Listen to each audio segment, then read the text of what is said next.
د لوی او بخښونکي خدای په سپېڅلي نامه ګرانو لیدونکو السلام علیکم. زموږ یوټیوب چینل ته درته ښه راغلاست وایم.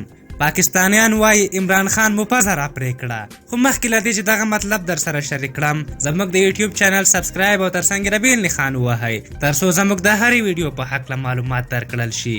د پاکستان لومړي وزیر عمران خان په ایران کې ویلي چې جرمني او جاپان د پولې په سر شخړې له خبرو او اقتصادي همکاریو د پراختیا له لارې حل کړې.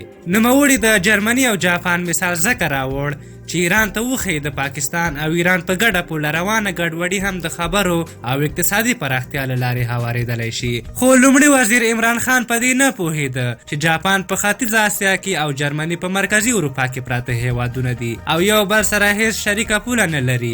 عمران خان ویلي څومره چې د هیوادونو ترمنځ سوداګریزه راکړه ورکړه زیاتیږي هومره دوه اړخیزې اړیکې پیاوړې کیږي. جاپان او جرمني په پوله یو بل سره شریکه سوداګري لري. اوس د دواړو هیوادونو اړیکې دي ځکه چې اقتصادي ګټې سره شریکې دي. د عمران خان تېروتنې نه یوازې چې د مجلس ګډونوال حیران کړل بلکې د نوموړي د خبرو ویډیو کلیپ اوس په ټولنیزو رسنیو کې خپریږي او د خلکو مسخره شو.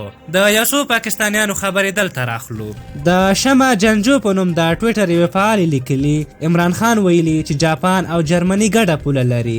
خیر دی دې سړي ته د وینا د متن یو لیکوال وګورئ یا څوک ورته جغرافیه ولولئ. دې سړي سره څه وکړو؟ یوې بلې پاکستاني په ټویټر لیکلي ویرونکي ده چې د یو اټومي ځواک لرونکي هیواد لومړی وزیر د عمران خان وي. دا د عمران خان لومړی ځل نه دی چې په تیوریکي لحاظ د معلوماتو له کمي سره مخ دی. نوموړي څه موده وړاندې ویلي و چې د افریقا هیواد حال دا چې افریقا هیواد نه دی بلکې یوه لویه وچه یا براعظم دی.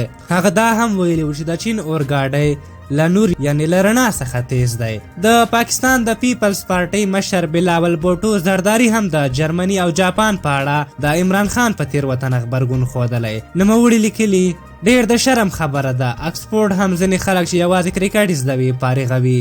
څه موده وړاندې عمران خان د ټولو ډیپلوماټیکو اصولو خلاف د افغانستان په کورنیو چارو کې لاسوهنه وکړه او د موقت حکومت وړاندیز یې وکړ او د افغانستان د ستونزو حل یې موقت حکومت وباله او ویې ویل دا مې د ورورۍ مشوره ده. خو دی ښاغلی یو داسې هیواد ته مشوره ورکوي چې ولسمشر یې د نړۍ یو باسواده ولسمشر او د نړۍ یو ستر مفکر دی.